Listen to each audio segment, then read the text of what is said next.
Hello guys, तो आप देख रहे हैं सत्या ब्लॉग चैनल। मैं हूँ सत्या की मदर। तो अभी गाइस सब लोग स्कूल चला गया है।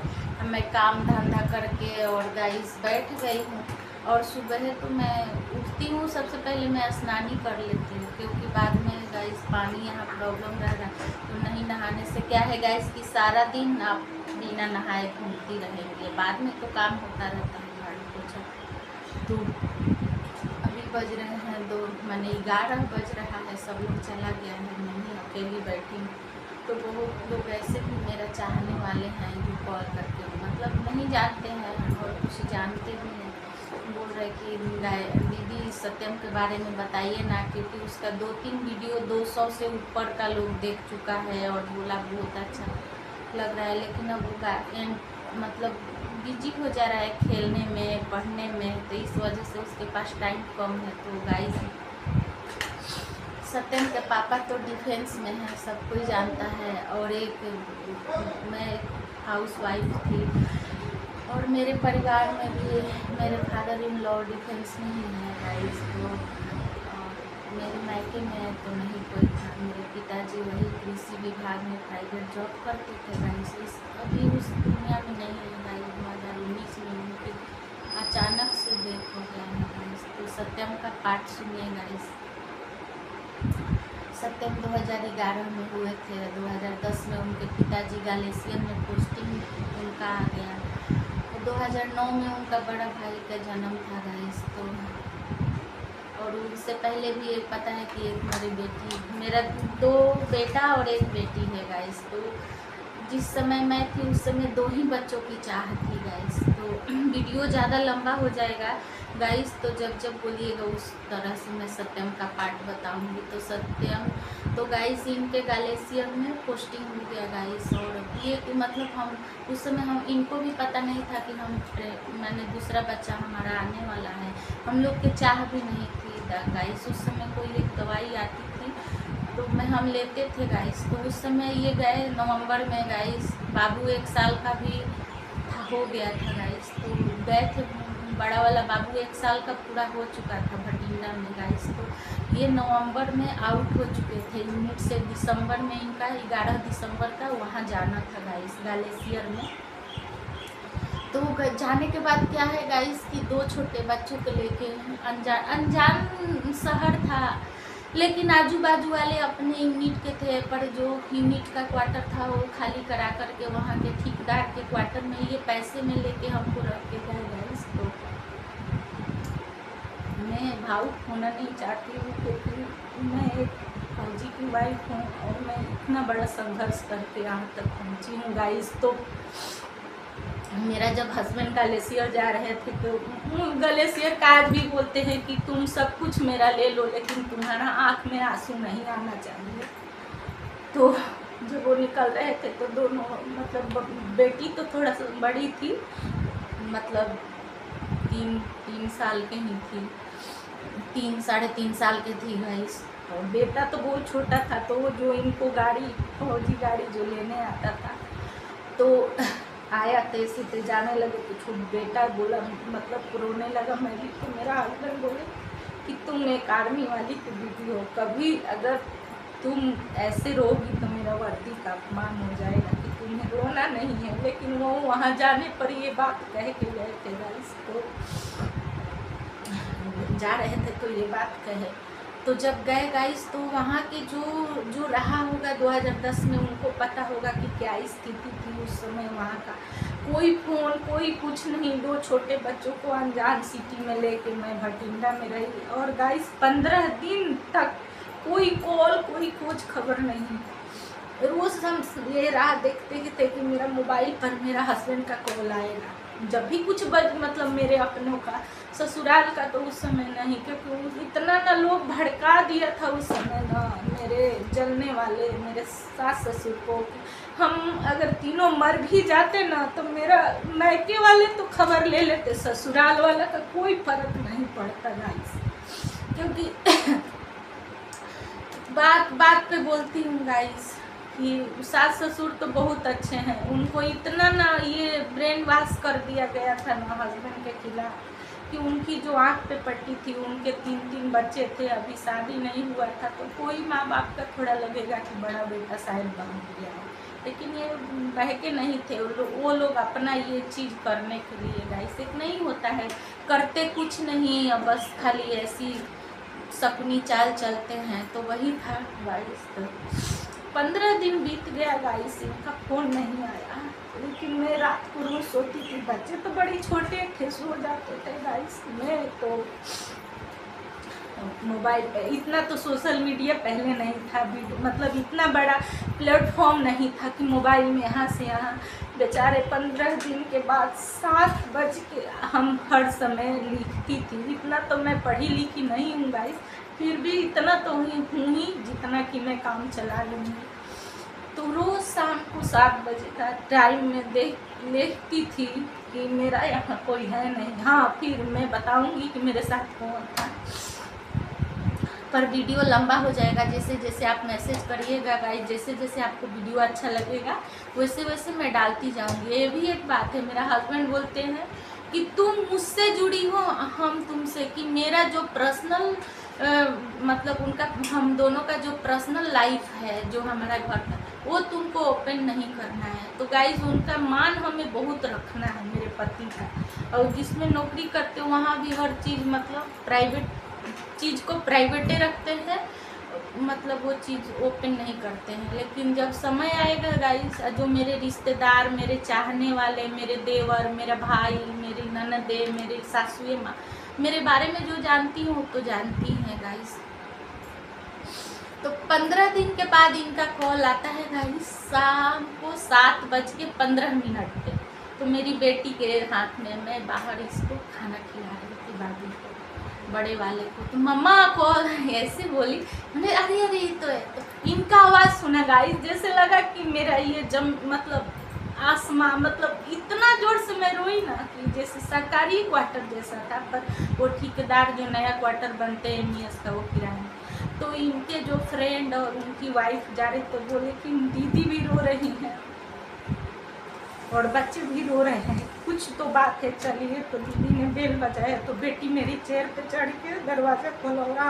मतलब मैं रो रही हूँ, इनसे कुछ बातें नहीं कह रही हूँ, खाली रो रही हूँ। और बच्चे तो भाई छोटे हैं, माँ रोएगी तो लाजमी है कि बेटा बेटी तो रोएगा ही उस समय गाइस। तो बोले बोलो बोलो, फिर भैया आए तो कुछ बात किए, दीदी समझाए कि ऐसे, तो बोले फिर दीजिए उनको फ़ोन हमको। बोले कि क्या समझा के गया हूँ कि तुम रोगी तो मेरे वर्दी का अपमान होगा, तुम्हें रोना नहीं है, तुम एक फौजी की दीदी हो, बहुत तुम स्ट्रॉन्ग हो, कि तुम्हारे साथ 2 बच्चे हैं और मेरे साथ तुम 3 जने हो। तो यहाँ पर मतलब वो नहीं है गाइस, बोल के गए थे कि यहाँ पे फ़ोन नहीं है और मुझे नंबर 3 दिन पहले लगाना पड़ता है, उसके बाद बात होता है। और अगर नेटवर्क ना भी रहेगा तो सरकारी फ़ोन में बात होता है। तो यूनिट में कभी नेटवर्क मेरे वहाँ नहीं रहता है, तो तुम्हारे मोबाइल पे फ़ोन नहीं आएगा, तुम घबराना नहीं। तो मुझे संतोष हो गया। फिर 15 दिन के बाद वही गाइस चालू हुआ कि आज 15 दिन हो गया, इनका कॉल नहीं आया, फिर टेंशन। तो एक भैया थे, बोले आप घबराइए मत, तो वो बहुत जल्द आने वाले हैं, क्योंकि उनका कांगो पोस्टिंग आ गया है। तो गाइस इनका 2010 में कांगो पोस्टिंग आया, तो मैं भी खुश हुई कि हो सकता है अपना कागज़ पत्र बना रहे हो आने। तो जब ये 6 महीने बाद छुट्टी आए ना गाइस, तो हम कुछ चेकअप करवाए, तो आदर्श हॉस्पिटल था भटिंडा, आप लोग को भी पता है। तो हम लोग वहाँ गए तो पता चला कि 5 महीने का मैं प्रेग्नेंट हो चुकी हूँ, मतलब वही 6 महीने का मैं प्रेग्नेंट हो चुकी हूँ गाइस। तो 6 महीने का मैं प्रेग्नेंट हो चुकी थी गाइस। तो क्या था कि मतलब वही बोला कि मैं 6 महीने का प्रेग्नेंट हो चुकी हूँ। तो ये बोले ठीक है, लेकिन हमें क्या था, इनको तो कोई फ़र्क नहीं था, चाहे 2 बच्चे 4 बच्चे जैसा भी हमारा बच्चा है, लेकिन मुझे नहीं था। मैं बोली कि नहीं भगवान, हमें 2 ही बच्चे चाहिए। मैं इतना करने लगी कि सत्यम इस दुनिया में ना आएगा। इस जैसे भगवान से अब मेरे में नहीं होता, एक बाजी लग गया था कि सत्यम इस दुनिया में नहीं है। उसी मतलब आए और उसी समय हम बोले हमको मायके ले चलिए आरा बिहार में। हम वहाँ गए तो अपने माँ से बोले तो माँ मेरी बोली कि क्योंकि सिया से पहले सिया 2 महीना की थी तो मेरा मिस कैरेज हो चुका था, तो मैं मौत के मुंह से वापस आई थी। उस समय इनका वही फर्स्ट भटिंडा पोस्टिंग गया था। तो बोली नहीं तो ठीक है, बोली कि अगर ये बच्चा को आपने ख़राब करा दिया तो तुम मेरे घर में पैर नहीं रखो। तो मेरा हस्बैंड को भी बोले छोड़ो, चलो बेटा हो चाहे बेटी अपना है, चाहे जय हो। तो हम लोग फिर भटी, लेकिन ये तो कह के 15 दिन की छुट्टी थी फिर वापस चले गए। लेकिन मैं रात को यही कहती भगवान मुझे ये बच्चा नहीं चाहिए, भगवान मुझे ये बच्चा नहीं चाहिए। ठीक है गाइस, बच्चा नहीं चाहिए। ऐसी टाइम बीतते गया। जब सत्यम हुए गाइस, तो सत्यम हुए जब, तो इनके पापा दिन जोड़ के गए थे कि अब उसी टाइम आना है मुझे। हाँ 6 महीने के बाद गए दोबारा, तो फिर उसी टाइम आए सितंबर में आए। सॉरी गाइस, कुछ बोलने में गलती हो तो माफ़ करना। सितंबर में आए तो रास्ते में ही थे। अगस्त में वो पोस्टिंग लास्ट मंथ में चल दिए थे, आने में तो टाइम लगता था। तो 1 सितंबर को यहाँ सत्यम का 2011 में जन्म हो चुका है। पापा रास्ते में है, बेबी हो भी चुका, सब कुछ हो चुका। तो जो मेरा बड़ा बेटा का भी जन्म भटिंडा एमएच का ही है और सत्यम का जन्म भटिंडा एमएच का ही है गाइस। दोनों में ज़्यादा डिफरेंस नहीं है गाइस। जो बच्चा वाले डॉक्टर थे कांजी लाल, वो बोले कि आपका एक बेटा है ना, आप ऑपरेशन करा लीजिए, आप हस्बैंड का सिग्नेचर। अब क्या करूँ, कहाँ से लाऊं हस्बैंड। तब एक मेरे भैया थे इन्हीं के नाम का, SK सिंह, वो अभी कुछ ही दिन हुआ है, मतलब इस दुनिया में साल ही भर हुआ है, नहीं रहे। वो पेन के आए, बोले मैं इनका मतलब हूँ हस्बैंड हूँ, मतलब उनके पत्नी आए, वही भैया साइन करके गए मेरा।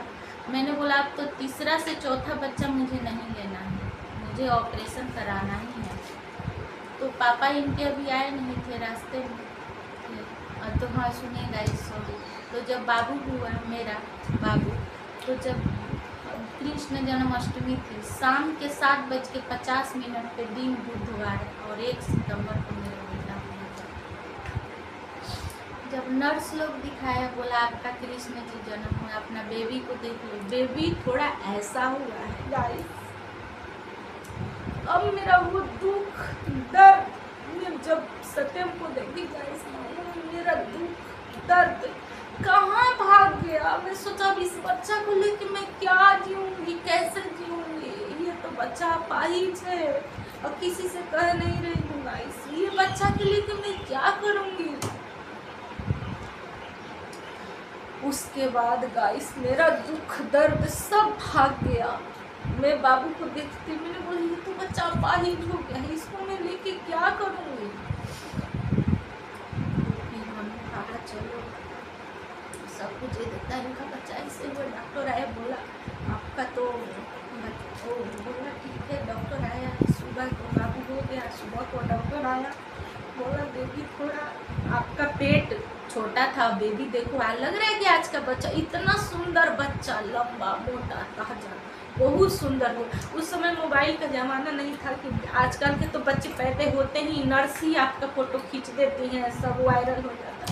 उस समय बाबू का कोई मोबाइल, कोई आगे पीछे नहीं था। हाँ मेरा एक बड़ा भाई था, उसमें भी परिवार का कहानी है गाइस, वीडियो लंबा हो जाएगा मैं बताऊंगी। उसमें भी मेरा आगे पीछे कोई नहीं है, 2 बच्चे हैं ना। मैं मायके वाले, मेरी मम्मी ना ससुराल वाले की वजह से नहीं आती थी। ससुराल के सास ताना देती थी कि सास सब घर बेच देता है, सास मतलब कहती थी कि अपने ससुराल दे देता है। गाइस ऐसा कौन बेटा होगा जो अपने माँ बाप को नहीं देगा, सास ससुर को दे देगा। आप ही बताइए। सब मेरी माँ नहीं आई गुस्सा से कि तेरी इतना करने के बावजूद तेरे सास, पूरा मेरा रिश्तेदारी था वहाँ पे जहाँ पे मेरा शादी हुआ है, मेरे मामा चचेरे लोग रहते हैं, धन मिला है, वही लोग उन्हीं से बोलती थी कि सारा चीज़ अपने ससुराल दे देता है गाइस। तो मेरी माँ नहीं आई, उस मतलब उसको दर्द था, लेकिन मेरे बड़े भाई को भेज दी, वही दिल्ली पढ़ता था, तो उसमें भी था ऑब्जेक्शन कि अपने भाई को रखती है। गाइस आप ही लोग बताओ, जिसका कोई नहीं होगा तो क्या वो मर जाएगा ना इस दुनिया में? तो क्या हुआ, भाई मेरे दोनों बच्चों को लेके और रखा, और सबके परिवार शाम को सरकारी, जैसे आप फौज में है तो सब लोग मिलने आता था, मैं यही देखती मेरा कोई नहीं है। फिर मेरे पास मोबाइल नहीं था क्योंकि वो मोबाइल घर छोड़ दी। जब एक दिन पूरा दिन बीत गया तो शाम को वो नंबर लेके मेरा भाई वहाँ फ़ोन किया हॉस्पिटल में, मेरा पति नहीं आया था उस समय, तो शाम को फ़ोन किया तो कोई मैडम बात करवाई मुझसे, तो मैंने बोला भाई बाबू तो हो गया, लड़का हुआ, तो लड़का हुआ, अच्छा बहुत खुशी की बात है, मेरा भाई बोला बड़ा वाला, हाँ बहुत खुशी का बात है। पर मैंने बोला कि वो थोड़ा ऐसे पैर टेढ़ा हो गया, हाँ फिर वो दुखी हो गया। मैंने बोला ठीक है, दोनों बच्चों को अच्छा से रखना, ठीक है। जिस दिन ऑपरेशन था ना गाइस, बोला डॉक्टर, फिर आया दोबारा, बोला हम आप ऑपरेशन करा लीजिए, आपका तो ऑपरेशन है, आप इसको हम चंडीगढ़ रेफर कमांड में भेजते हैं। तो मेरा खुद ऑपरेशन करा ली गाइस, तो बोला आपका ऑपरेशन है और अब 1 महीने बाद वहाँ चंडीगढ़ ले जाएगा। तब तक ये 3 दिन के बाद मैं हॉस्पिटल में 7वें दिन में डिस्चार्ज होता है ऑपरेशन का, तो 3 दिन मेरा हो गया, बच्चा को तो ये आए, तो मैंने वहीं पे बोला, तो कोई बोला, तो नर्स बोली कि आपका कोई आया है, तो मैंने बोला कौन आया होगा, मेरा भाई हो। मैं जब इनको देखी तो मैं बेटा की वजह से, मैं जो पत्नी इतने दिनों के बाद पति से मिलती, मेरा आँख का आंसू सूख गया था गाइस, लेकिन मैं इतना बोल रही, चलिए बाबू का तो पैर ऐसे है, तो मैडम बोली आप डर क्यों रही हो, सब ठीक हो जाता है आजकल। नर्स बोली डर क्यों रही हो, ऐसे क्यों बोल रही हो कि पैर ऐसा है, सब ठीक हो जाएगा। तो वही गाइस, तो कमांड हॉस्पिटल फिर ये चले गए, फिर आए 1 महीने के बाद, उसमें भी इंटरेस्टिंग कहानी है गाइस, अगर वीडियो लंबा हो जाएगा फिर बताऊंगी। तो गाइस चंडीगढ़ में 1 महीने के बाद लेके आई, जब ये छुट्टी आई तो मेरा, उसमें भी मेरा बहुत है कहानी गाइस। तो चंडीगढ़ ले गए हम हस्बैंड वाइफ, फिर ये आए दोबारा से 1 महीने के बाद छुट्टी लेके, कागज़ ले गए, तो रास्ते से वहाँ पहुँचे नहीं यूनिट में, कहीं वो रिपोर्ट करना पड़ता था, तो वहीं से इनका छुट्टी मिल गया, मतलब कहीं चंडीगढ़ से फिर मिल गया, तो फिर ये चौथे मतलब 1 महीना इधर ही कहीं रहे थे, फिर वापस आ गए गाइस। तो आए तो हम लोग चंडीगढ़ गए, तो डॉक्टर हरीश पांडे साहब उस समय थे मेजर, तो उन्होंने गाइस जब गए हम वहाँ पे तो बोला कि आप उसी दिन क्यों नहीं आई, आपका ऑपरेशन था, आपका बच्चा का नहीं, एम्बुलेंस आपका बच्चा का लेके आता, लेकिन आगे पीछे कौन था जो कहता कि हमको आज ही जाना है चाहे कुछ। बोला अब तक तो आपका बेटा का पैर ठीक हो जाता। तो फिर ऐसी ट्रीटमेंट चलता रहा गाइस, और बाद में बाय बाय गाइस। तो वीडियो अच्छा लगे तो लाइक, चैनल को सब्सक्राइब जरूर करिएगा। अभी और पार्ट सुनना है तो कमेंट में ज़रूर बताइएगा, तो पक्का बताऊंगी गाइस। पर ज़रूर वीडियो शेयर करिएगा और चैनल को सब्सक्राइब और लाइक। सत्यम को बहुत ज़्यादा प्यार दीजिए। इस चीज मीडिया में मुझे आने के, सोशल मीडिया पर और ब्लॉग बनाने का मतलब क्या था, उसी का मन है गाइस, आप जाके देखिएगा। वही बच्चा शुरुआत किया है ब्लॉग का चैनल, कुकिंग चैनल, मुझे वही दोनों बच्चे नहीं खुलवाए सपोर्ट से। हस्बैंड को नहीं है, बोलते नहीं, हमारे लिए हम कमा रहे हैं ना, उतना ही तुम्हारे लिए काफ़ी है। लेकिन बच्चों का बहुत शौक है कि मेरी मम्मी भी औरों के जैसे मतलब आगे बढ़े। तो यही प्लीज़ गाइस, तो सत्यम का यही पार्ट है। अगर और सुनना होगा तो प्लीज़ गाइस इसमें कमेंट करिएगा, फ़ोन करिएगा, मैं और पार्ट सुनाऊँगी। Bye bye guys.